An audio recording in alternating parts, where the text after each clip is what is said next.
How do you see the conditions for this coming election? Well, of course, you know I'm working to try to put this bond thing over, if we possibly can. And little canvassing that I've done, several people seem to be in a financial condition that's not conducive to a bond election.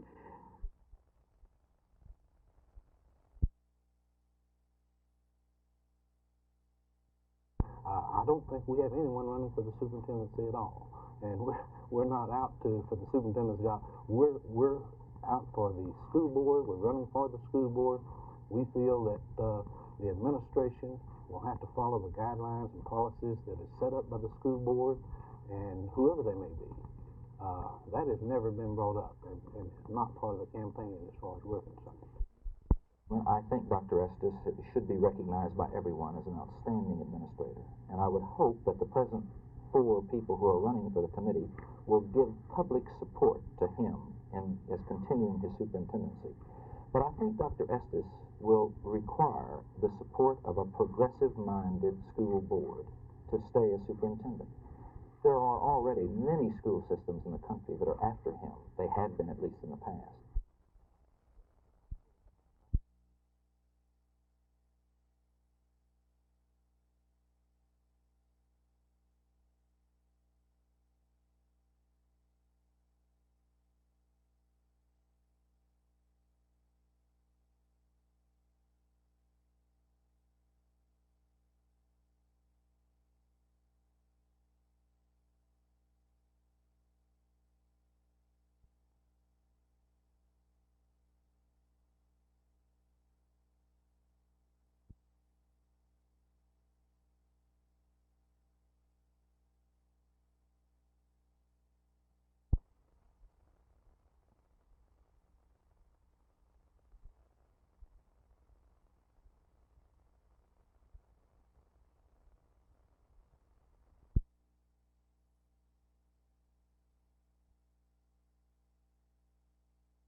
We speak of this taxation that we've heard of in from the lead organization has been putting in the newspapers that they have the lowest tax rate.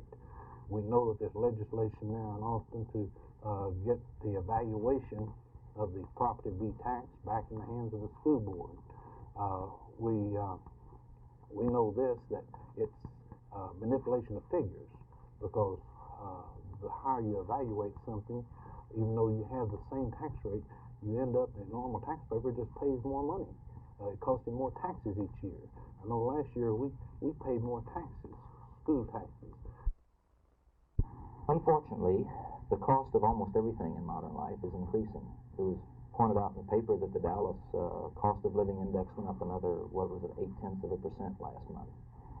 Schools have been costing us more money, and they will continue to do so. But I think that the taxpayers of Dallas should realize two things. First of all, Dallas is spending about $130 less per student than the United States average, the national average. We are still relatively low in the amount of money we spend.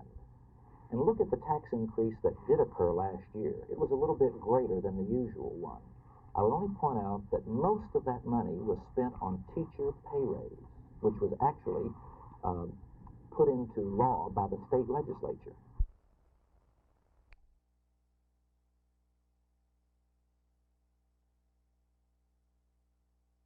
County officials are calling the election the most important in years and absolutely essential to the county's future. There are four major issues: $1,900,000 in bonds for county jail and criminal courts building improvements. The major work there will include expansion of jail space to upper floors and bring the district attorney's office under one roof. $5 million is set for construction of a new records building. Some records are now being stored in the hallways of the courthouse due to the lack of space. Another $1.5 million is asked for improvements of the courthouse and the purchase of additional property for parking. $200,000 would be used for the construction of 2 new sub-courthouses elsewhere in the county.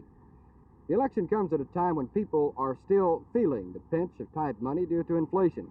However, county commissioners who called for the bond election feel all four propositions will pass. Most of the commissioners have been on speaking campaigns seeking support for passage of the bonds. County Judge Howard Green was found speaking at just about every civic organization in Fort Worth at one time or another during the past weeks. There is at least one man in Tarrant County who has some voice of experience in such elections. He has been through many of them. 81-year-old Frank Leab, chairman of Tarrant County Election Precinct No. 1 for almost 25 years. He gave me his opinion of the outcome of the election. Well, of course, we have the economic conditions all over the country. It's not just Tarrant County. Then, on the other hand, I've had some pretty good support. Very good support. Do you think it will pass? I think it'll pass, but it'll be awfully close. Very close. There is no strong organized opposition to the bond election, and the turnout at the polls Saturday is expected to be light. Jim Green, Channel 8 News on the Move, Fort Worth.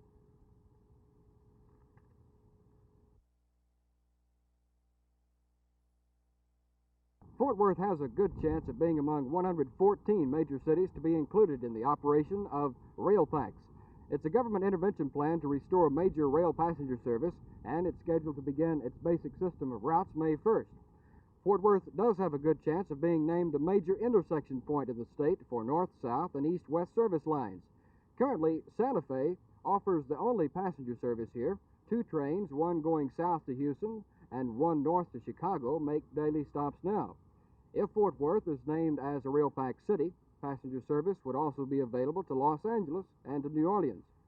In contacting Santa Fe officials in Chicago today, no word has leaked if Fort Worth will once again become a major rail stop, but we will know tomorrow.